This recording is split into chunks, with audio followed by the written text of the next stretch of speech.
Semana foi muito intensa para praticamente todas as commodities agrícolas e, naturalmente, o mercado do algodão não ficou de fora. Tanto no mercado internacional quanto no mercado interno, nós tivemos notícias importantes, mas no mercado internacional, enquanto commodity, o mercado do algodão registrou ali uma montanha-russa de emoções, e é sobre isso que a gente vai falar agora com o head de algodão da StoneX, o meu amigo Peri Passotti Pedro, que já está conosco nessa sexta-feira, para a gente fechar essa semana, alinhar as notícias que foram importantes nesses últimos dias e saber quais são os sinais que a gente vai ter que entender e observar nos próximos dias, nas próximas semanas. Não é isso, Peri? Boa tarde, seja bem-vindo mais uma vez ao Notícias Agrícolas. É sempre um prazer ter você com a gente. Boa tarde, esse prazer é todo meu, uma honra trabalhar. A gente é fã de vocês, fã do canal, está sempre junto com vocês, é uma honra estar aqui de novo. Poxa, muito obrigada. Nós é que somos fãs da StoneX, já há muitos anos trabalhando juntos, né? Peri, realmente foi uma semana muito forte. Eu percebi que o mercado esteve completamente volátil. Eu queria entender de ti se faz sentido toda essa movimentação e o que foi que alimentou esse movimento. Pois é, a movimentação faz sentido por uma série de fatores, tá? Mas nós temos algumas forças altistas e outras baixistas, e tá bem claro para a gente quando que uma entra e quando que a outra entra no mercado, né?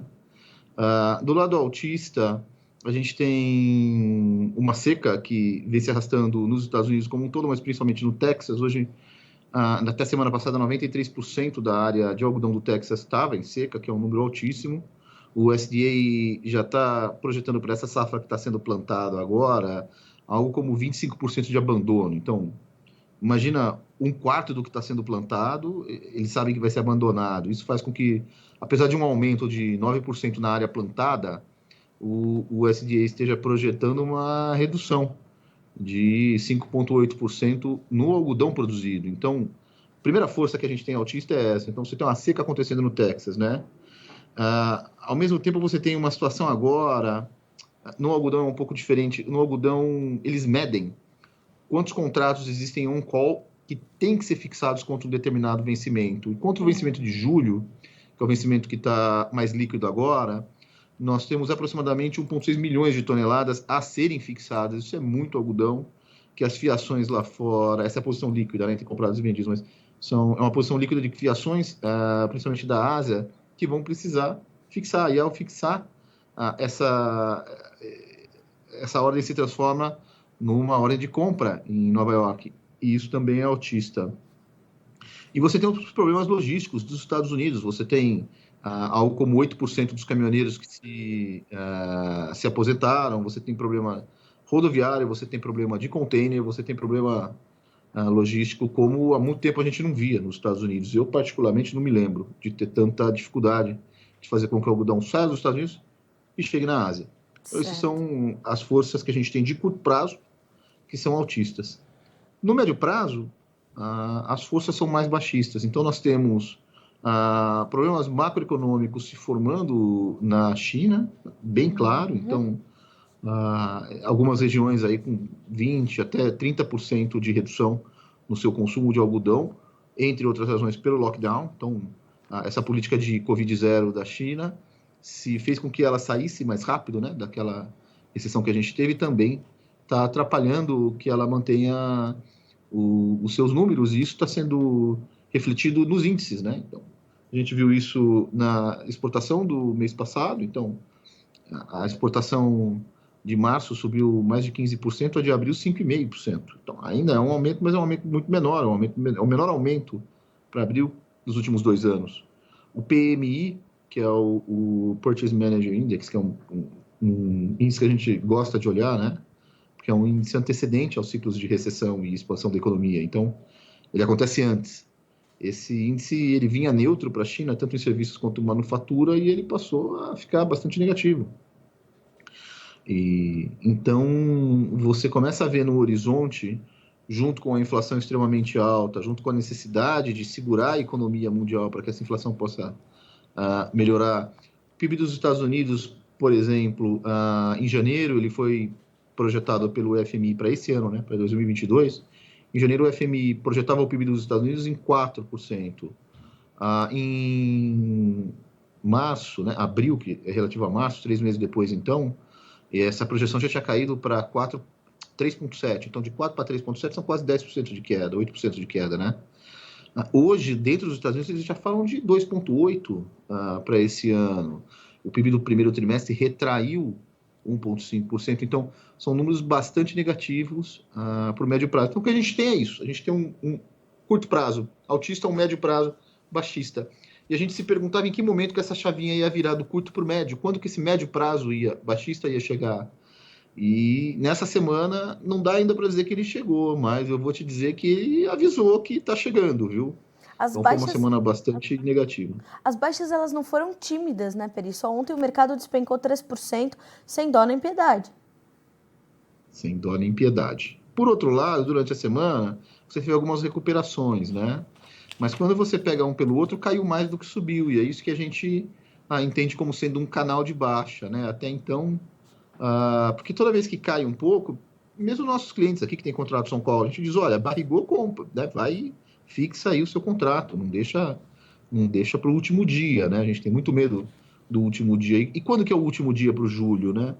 Agora, 10 de junho, expiram as opções, então uma parte grande do mercado já vai estar fora antes de 10 de junho.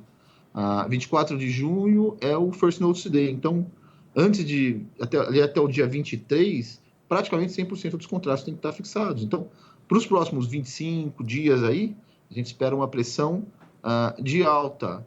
Mas qual que é o problema aqui? Essa pressão de alta que vai ter tanto dessas empresas que precisam comprar Nova York, né, para se fixar, quanto do clima, ela tem prazo para acabar. Isso aí vai durar mais uns 30 dias no máximo, e ele vai diminuindo ao longo dos próximos 30 dias.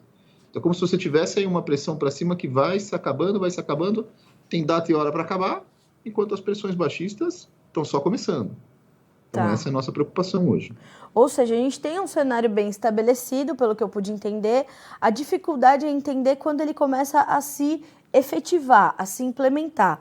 É mais ou menos por aí. É mais ou menos por aí. E o que fazer diante disso, né? Essa eu acho que é a grande pergunta. Então, é um momento de bastante volatilidade e faz 2 anos e meio que o algodão só sobe. Então, o produtor, ele está arrependido de vender, né? Ele vem 2 anos e meio que ele tem vendido um pouco. E essa safra que está sendo plantada agora, né? Nos Estados Unidos e vai ser plantada no fim do ano no Brasil, a safra Z3, ela está bem mais barata que a Z2. Então, o produtor coça a cabeça, liga para a gente, o nosso cliente, e fala, Peri, eu não vou vender agora. A safra Z2 está bem mais cara e não mudou muita coisa. Eu vou esperar e eu quero vender minha safra Z3 por níveis parecidos do que o Z2 foi vendido, né? Eu quero vender bem a minha safra nos preços que eu poderia ter aproveitado aí em 2022, mas não, eu vendi muito antes uma parte do meu algodão, eu não quero cometer o mesmo erro. Mas é uma situação que está mudando, a gente tem dito isso para eles. Qual que é o objetivo dos bancos centrais do mundo todo hoje? É segurar a inflação, e para você segurar a inflação, você tem que segurar a demanda e a economia, não tem outro jeito. Então, sim, a gente entende que é um momento de virada de maré e é um momento importante. O que a gente tem pedido para os nossos clientes fazer é se proteger da queda. Ou você compra uma proteção de queda, ou você fixa o teu contrato e compra uma participação de alta, mas é um momento muito delicado para quem faz derivativo. É uma oportunidade, ele pode tirar proveito disso. Para quem não faz derivativo, a gente vai fazendo médias, tem outras estratégias que a gente faz no meio do caminho para tentar compor o melhor preço. Mas é um momento muito delicado, muito perigoso. A gente viu isso em 2008, viu em 2011, e eu vou dizer para você, depois que esse tipo de tsunami passa, acabam ficando alguns corpos na praia, a gente tem que correr aí para não ser um deles, tá?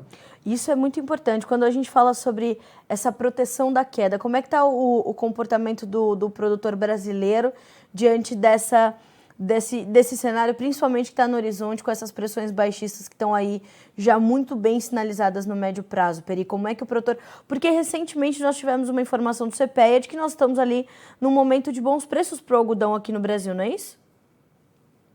Sim, o basis tá interessante. Para quem tem algodão disponível, é sempre importante ressaltar que o CPEA ele mede o algodão disponível. O algodão disponível ele está muito, muito raro, está muito difícil de ser comprado. Os nossos clientes que são compradores, eles já estão comprados aí pelos próximos meses. A gente previu, né, já há algum tempo que o estoque de passagem, que é esse estoque que a gente chama, né, de uma safra para hoje, ele ia estar apertado. E ele está tão apertado quanto no ano passado, e as pessoas que deixaram para comprar agora, que compram da mão para a boca, como a gente diz no mercado, eles vão sofrer tanto quanto sofreram no ano passado. E para os pouquíssimos produtores e tradings que ainda têm algodão para vender, isso vai ser extremamente remunerador. Mas a maior parte da cabeça do produtor já está nas próximas safras, tá? É muito pouca gente que consegue se aproveitar desses preços remuneradores que meus amigos do CPEA corretamente disseram que estão historicamente muito altos. Peri, o produtor está fazendo negócios para as próximas safras? Ele já está adiantando essa comercialização ou ele ainda está um pouco reticente justamente diante desse cenário que o mercado está apresentando? Então, olhando o 22, que é essa safra aqui, começou a ser colhida agora no Paraná e em São Paulo, bem pouquinho, e agora no mês que vem vai começar a ser colhida de verdade em Mato Grosso e Bahia. Essa safra que está sendo colhida agora, os produtores venderam aí até 70%, 75%, dependendo do produtor.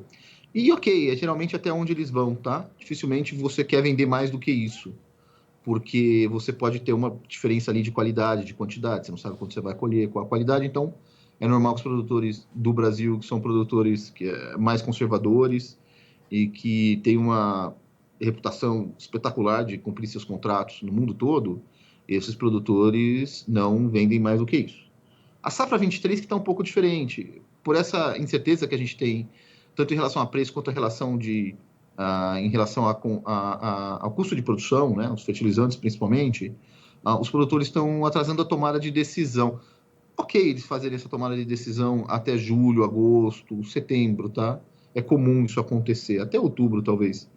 Mas nisso eles ainda estão um pouco indecisos.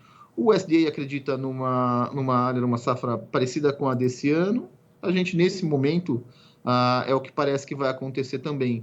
Mas quanto a 23, ainda tem bastante água para rolar. E é por isso que os produtores venderam pouco. E isso é, em relação, né, às safras anteriores. E isso é preocupante, porque já que eles venderam pouco, eles estariam mais expostos no caso de haver uma baixa, uma queda muito brusca agora. A queda que a gente chama de elevador, né? O mercado sobe de escada e desce o elevador. Então, se isso acontecer, os produtores, eu acredito que na média, estão bastante expostos, tá? Tá. Peri, você me chama a atenção também com essa informação dessas fixações, né, que as fiações lá fora vão ter que fazer de 1,6 milhão de toneladas, e você me diz o seguinte, não é um volume pequeno, né? De jeito nenhum. Né? Como é que isso ainda pode repercutir no mercado e que sinalização isso dá para o mercado, inclusive em relação à demanda? Como é que está o comprador nesse momento? E outro dado importante é essa questão da redução do consumo de algodão pela China. Me chama a atenção também, porque a gente vê isso também entre outros produtos, né? Óleos vegetais já tem um consumo em queda, a própria soja em grão. A gente tem, porque naturalmente, né, esses lockdowns, essa política de tolerância zero da China realmente traz uma mudança nos hábitos de consumo bastante severa. A gente não sabe se vai ser duradoura, mas ela está acontecendo. Então, essa é uma outra pergunta que eu queria entender de ti, porque a gente pode ter uma reversão desse movimento e o consumo voltar, ou se isso acontecer, vai acontecer de forma muito cadenciada, muito paulatina, que é insuficiente para ajudar a mitigar os impactos dessas pressões baixistas que a gente tem no médio prazo? É um cenário, em primeiro lugar, de incerteza e volatilidade. Tá? O que você está dizendo está perfeito. A gente tem que tomar as decisões baseado no que a gente tem na mão. Amanhã pode ter uma chuva de monção de um mês absurda na Índia e, pum, o preço vai para $2. Tudo pode acontecer. Mas, nesse momento, o que a gente tem de informação nas nossas mãos? Né? É exatamente o que você falou. Então, a gente tem, nos próximos, no máximo 30 dias, essa posição ainda que vai ter que ser fixada, vai virar contrato comprado, e isso vai acontecer por esse volume, que é um volume 2 vezes maior do que era há 2 anos, para você ter uma ideia. É um volume bastante alto historicamente, tá? É 2 vezes maior do que a média dos últimos 5 anos. Então, esse volume ele vai fazer um efeito sobre o julho 2. O julho 2 expira em 25 dias. Então, ele só vale para quem tem um algodão disponível. Aqueles poucos produtores que eu te disse que ainda tem algodão disponível. Mas ele machuca muito, vai machucar, vai continuar machucando o índice Exalc e as fábricas que têm que comprar o disponível, tem que comprar aí para receber nas próximas 3, 4 semanas. Esse pessoal vai sofrer.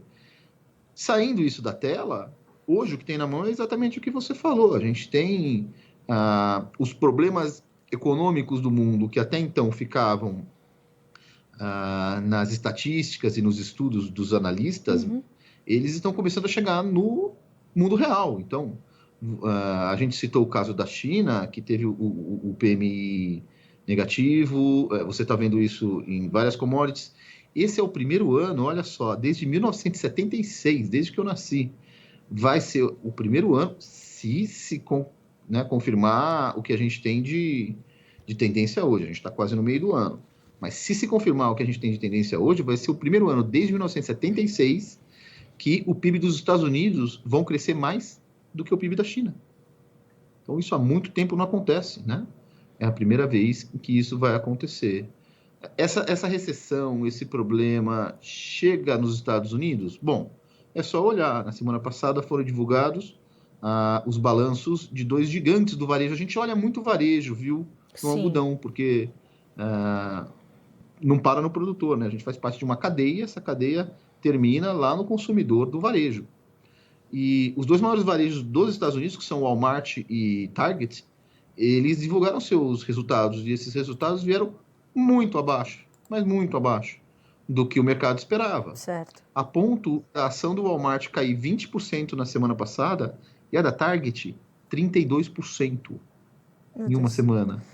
Um terço do valor da empresa desapareceu. Então, chega nos Estados Unidos esse problema? Chegou, já está lá, tá? Então, é isso que a gente olha quando a gente fala que a tendência agora é preocupante, existe uma tendência de baixa, é baseado nesses fatores e nesses números e nessas coisas que estão realmente acontecendo, né? Na nossa última conversa, a gente falou sobre isso, né, Peri? A gente falou sobre essas questões muito que parecem que estão às margens do mercado, mas elas são completamente pertencentes quase que ao quadro de fundamentos, né? Porque isso estava, como você falou, na projeção, começou a se intensificar e chegou, e bateu. Bateu. Então mas como que uma recessão chega, né? Então ela começa pelo PMI, que é um indicador antecedente, ela começa numa pressão por agentes do mercado, vendo que está muito alto. Olha, teve uma pergunta que eu achei tão interessante, a última pergunta, na semana passada, essa quarta-feira, foi um painel do presidente do Fed para o Wall Street Journal, isso foi transmitido ao vivo pelo YouTube, eu assisti essa última parte, e ele pergunta o seguinte para o Jerome Powell, esse jornalista do Wall Street Journal, ele diz assim, olha, esse desemprego está aí por volta de 3%, não seria melhor se ele tivesse em 4%? Olha que pergunta, né? Você não preferiria que o desemprego tivesse mais alto?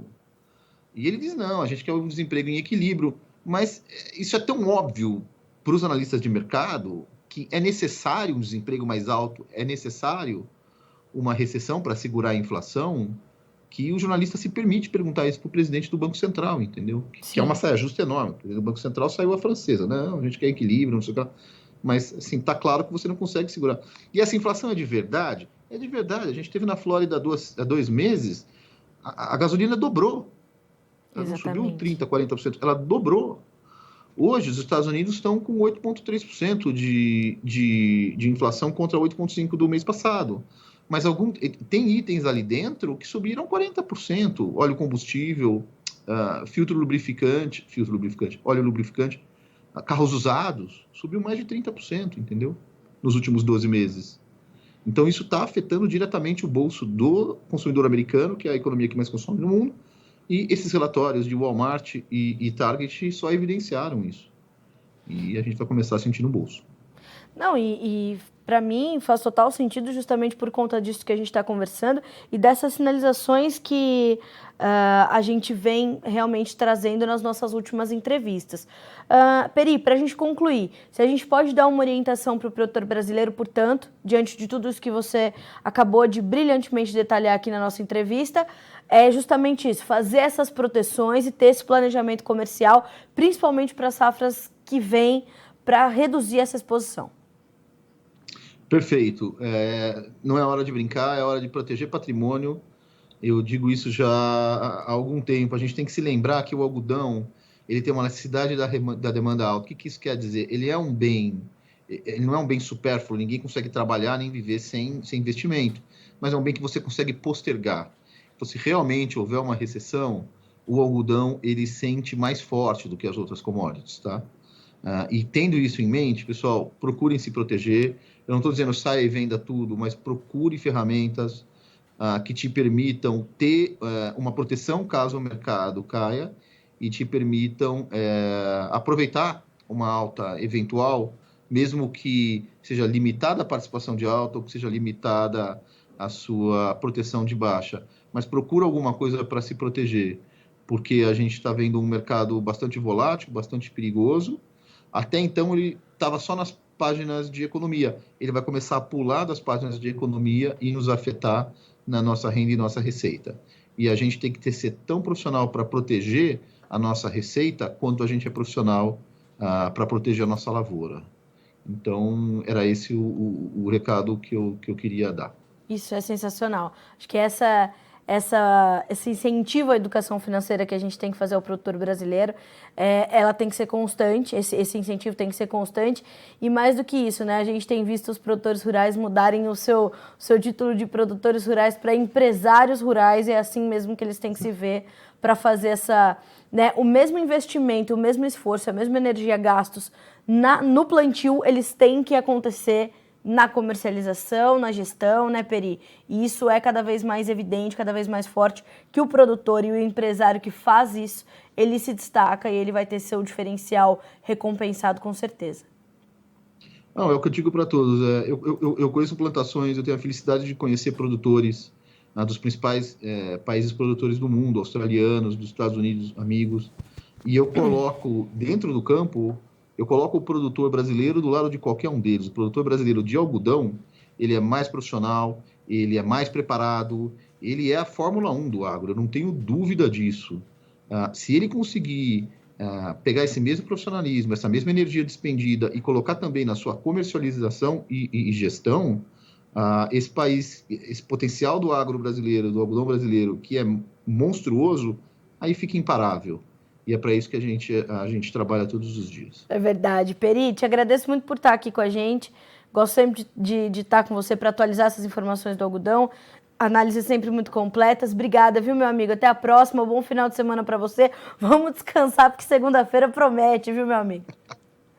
É isso, gente. Obrigado a vocês. De novo, sou super fã do canal. A gente está sempre pronto para trabalhar junto. Obrigada. Muito obrigado. Bom final de semana para vocês aí também. Obrigada. Até mais, Peri. Tchau, tchau. Um grande cara, Peri Passotti Pedro, sempre conosco, sempre trazendo essas análises, né? O Peri tem essa serenidade para analisar períodos conturbados, né? Isso é muito bom, porque a gente consegue de forma bastante simples entender que então temos dois momentos para o mercado do algodão agora, e os dois são importantes para o produtor brasileiro. No curto prazo temos pressões ou fatores variáveis altistas, um cenário ainda de fundamentos bastante interessante, que englobam, né? Uma seca no Texas, uma quantidade ainda de algodão a ser fixada pelas fiações internacionais que vão se traduzir em ordens de compra para o mercado internacional, para o mercado enquanto commodity. Isso também é altista para o preço, e fora a questão logística ainda muito comprometida nos Estados Unidos, uma dificuldade de levar o algodão americano para o mercado asiático ainda bastante evidente. No médio prazo, nós temos algumas pressões baixistas, que são as questões macro na China e uma redução no consumo por lá, e a China é um player determinante nesse mercado.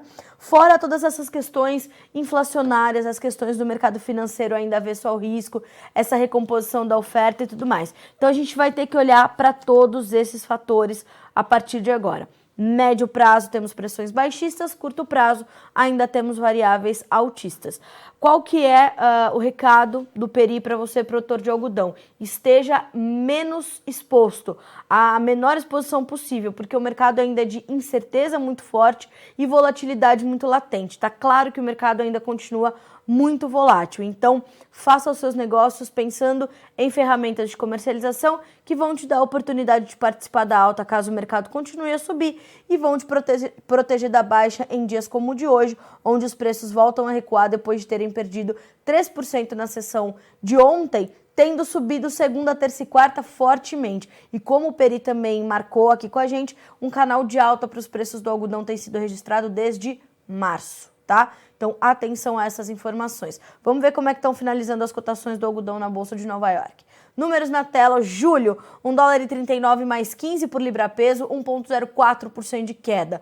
O outubro caindo 2,03% para $1,31 mais 73 por libra. O dezembro, $1,22 mais 60 por libra-peso, 1,4% de queda. O março, 23, $1,18 mais 35, 1% de baixa. Tá vendo a diferença, né? Do julho 22 para o março 23, é essa a diferença que o Peri tá aí detalhando na sua análise desta sexta-feira, 27 de maio, para você que nos acompanha aqui pelo Notícias Agrícolas.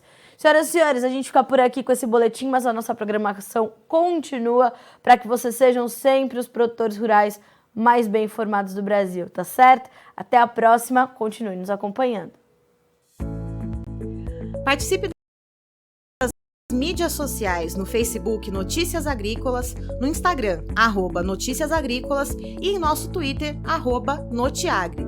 E para assistir todos os nossos vídeos, se inscreva no YouTube e na Twitch Notícias Agrícolas Oficial.